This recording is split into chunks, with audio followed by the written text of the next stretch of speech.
बात करते हैं अगली बड़ी खबर की, जिसका जिक्र तमाम अखबारों में है और ये चुनाव से जुड़ी हुई, जहां जम्मू कश्मीर में बनेगी नेशनल कॉन्फ्रेंस और कांग्रेस की सरकार।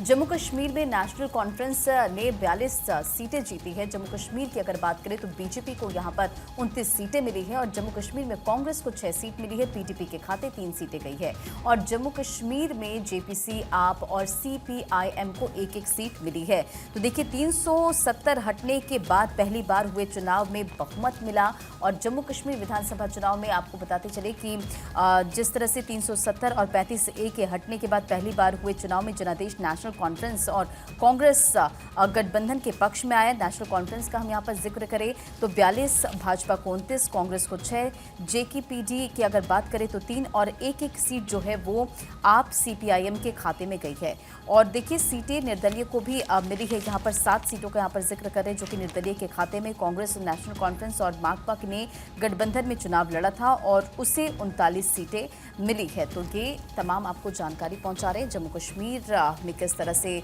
आपने देखा 3 फेज में चुनाव संपन्न हुए और कल नतीजों का दिन, जो कि 370 हटने के बाद यहाँ पर पहली बार चुनाव में बहुमत मिला।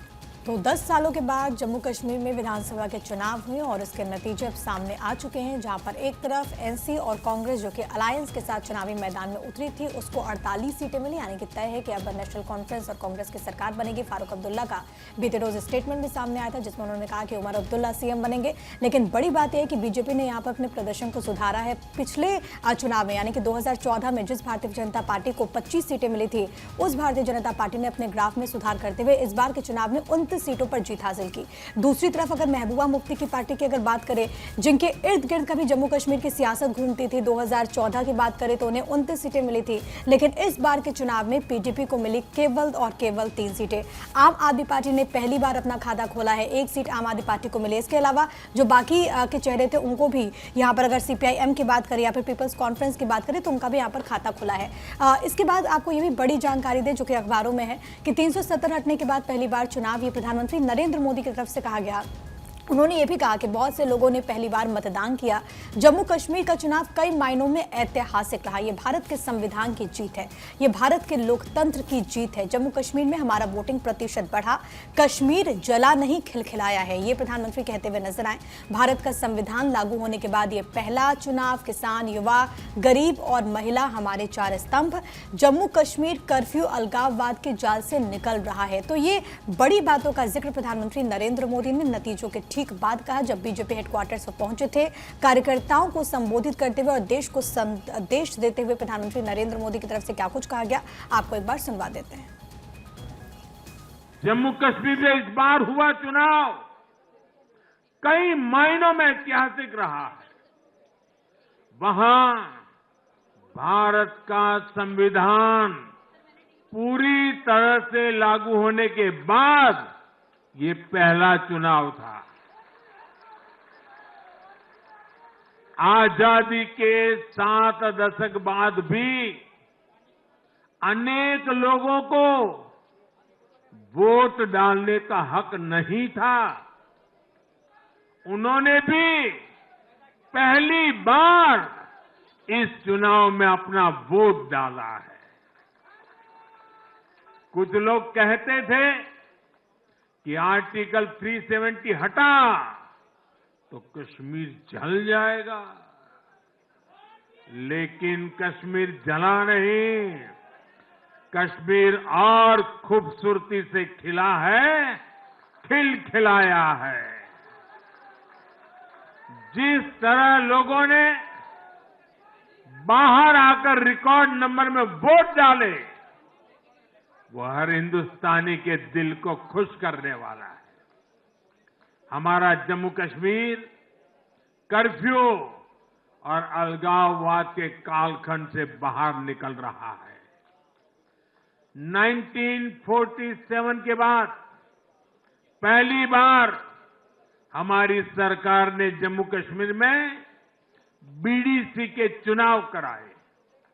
आज पहली बार प्रशासन के हर स्तर पर, फिर चाहे वो विधायक हो, बीडीसी हो, डीडीसी हो, हर स्तर पर अब जनता द्वारा चुने हुए प्रतिनिधि काम करेंगे।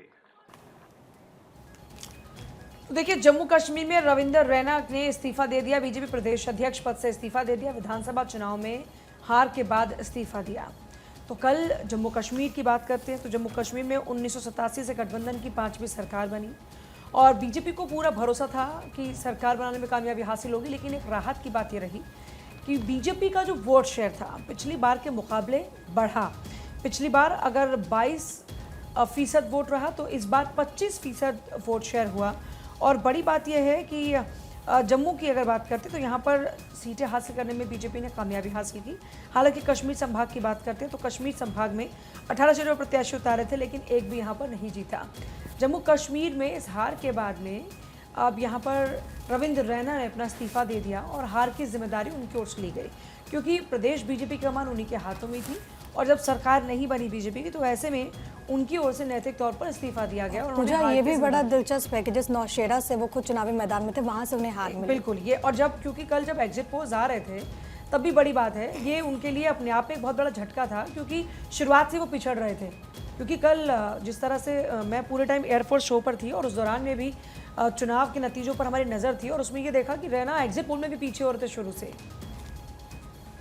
वहीं देखिए, जम्मू कश्मीर में एनसी गठबंधन की सरकार और ऐसे में फारूक अब्दुल्ला बोले हैं कि उमर अब्दुल्ला होंगे जम्मू कश्मीर के सीएम। दरअसल जम्मू कश्मीर में परिसीमन के चलते सीटों का समीकरण बदलने और अनुच्छेद 370 हटने के बाद पहले विधानसभा चुनाव ये हुए और उसमें एनसी कांग्रेस गठबंधन ने कुल 48 सीटें जीती हैं। और इस बीच फारूक अब्दुल्ला का ये बड़ा स्टेटमेंट सामने आया कि उमर अब्दुल्ला ही अगले मुख्यमंत्री होने वाले हैं। तो देखिए, अब बात हरियाणा की करेंगे, जहां हरियाणा में तीसरी बार बीजेपी की सरकार और बीजेपी को यहां पर 48 और कांग्रेस की अगर बात करें तो 37 सीटें मिली है और जेजेपी का खाता यहां पर नहीं खुला। अब देखिए, हरियाणा की अगर यहां पर बात करें तो कांग्रेस 37, इनेलो बसपा 2 सीटें, निर्दलीय को 3, जेजेपी जिसका खाता नहीं खुला, भाजपा को यहां पर 48 सीटें मिली हैं। और देखिए, लोकसभा चुनाव के बाद पहले बड़े चुनावी दंगल में भाजपा ने हरियाणा में शानदार सफलता हासिल की है। कांग्रेस को यहां पर बड़ा झटका लगा। एग्जिट पोल जिस तरह से सामने आया उसमें यह दिखा कि जो कांग्रेस है उसे यहां पर ज़्यादा सीट मिलती नजर आ रही है, कांग्रेस की सरकार बनती नजर आ रही है। लेकिन एक बड़ा उलटफेर हुआ और बीजेपी एक बार फिर से यहाँ पर जीत गई। जो ट्रेंड चलता है कि 2 साल बाद हमेशा सरकार बदलती है, वो यहाँ पर नहीं देखने को मिला। बीजेपी को तीसरी बार यहाँ पर सफलता मिली है। हरियाणा में ये पहला मौका है जब कोई दल लगातार तीसरी बार यहाँ पर जीता है और सरकार बनाने जा रहा है। प्रदेश में 90 सदस्यीय विधानसभा भाजपा और कांग्रेस में सीधी लड़ाई हुई। बाकी दोनों गठबंधन जिसका जिक्र हम कर रहे हैं, नेहरू बसपा और जेजेपी आज़ाद समाज पार्टी, यहाँ पर खाता नहीं खुला, फिसड्डी रही और बीजेपी को यहाँ पर 48 सीटों के साथ स्पष्ट बहुमत हासिल कर लिया है। लोकसभा चुनाव के समय ही भाजपा सत्ता विरोधी माहौल से जूझ रही थी, लेकिन देखिए इस पर काम किस तरह से किया गया। प्रधानमंत्री नरेंद्र मोदी की बात करें या फिर गृह मंत्री अमित शाह की बात करें, बैक टू बैक तमाम रैलियां इन्होंने कमान संभाली और उसके बाद जो तस्वीरें हैं अब आप देखिए किस तरह से यहाँ पर बदली नजर आई। और देखिए, 2 तस्वीरें बड़ी दिलचस्प ये तस्वीरें इस लिहाज से क्योंकि जलेबी की गूंज आपने बहुत सुनी होगी हरियाणा के विधानसभा चुनाव में और जैसे ही नतीजे सामने आए वैसे ही आपको एक तरफ राजस्थान के मुख्यमंत्री भजन लाल शर्मा यहाँ पर नजर आएंगे, खुद यहाँ पर जलेबी बनाते हुए। और कल तो ये भी कहा गया कि बीजेपी हेडक्वार्टर में भी वहाँ पर जलेबी बांटी गई और राहुल गांधी ने दरअसल चुनावी सभा में जलेबी का नाम लिया था और उसके बाद से ही इसको लेकर के सियासी वार पलटवार शुरू हो गया। लेकिन सबसे बड़ी बात है कि भारतीय जनता पार्टी ने हरियाणा के लिहाज से एक इतिहास जरूर रचा है, क्योंकि 57 साल में पहली मर्तबा है जब एक सरकार तीसरी बार वहाँ पर रिपीट हो रही है। इसके अलावा जो तमाम पहले पूर्वानुमान जाहिर किए जा रहे थे, एंटी इनकम्बेंसी की बात कही जा रही थी, कम से कम जो नतीजे सामने आए हैं वो इस सबको पलटते हुए। और दूसरी जो सबसे बड़ी बात है कि लोकसभा चुनाव में अपेक्षा के मुताबिक भारतीय जनता पार्टी ने जिस तरीके का परफॉर्म नहीं किया, कम से कम इन नतीजों के साथ उसकी भरपाई यहाँ पर बीजेपी करती हुई। और जिस तरीके से भारतीय जनता पार्टी का प्रदर्शन, आप सोचिए कि साल 2014 में जिस भारतीय जनता पार्टी ने 47 सीटें वहां पर हासिल की थी, उसके बाद 2019 में 40 पर सिमट गई और इस बार अभी तक सबसे आप देखिए प्रदर्शन के लिहाज से 48 सीटें जीती है भारतीय जनता पार्टी ने हरियाणा में। अहम यह भी है कि 46 सीटें, क्योंकि बहुमत का आंकड़ा वहां पर है, उससे भी ज्यादा। और मुझे लगता है कि पूजा, आप हरियाणा की सियासत को बड़ी अच्छे से समझती हैं, तो आप बेहतर समझ पाएंगे कि आखिरकार इसकी वजह क्या रही और कांग्रेस कहाँ कहाँ चूक गई।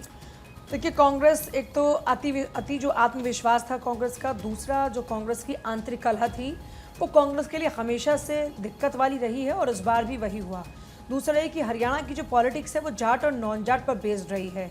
अब अगर जाट वोट बैंक की बात करते हैं तो जाट वोट बैंक वाली पार्टियां कई हुई और इधर जो नॉन जाट वाला कार्ड बीजेपी चल रही थी उसमें काफ़ी हद तक कामयाबी हुई।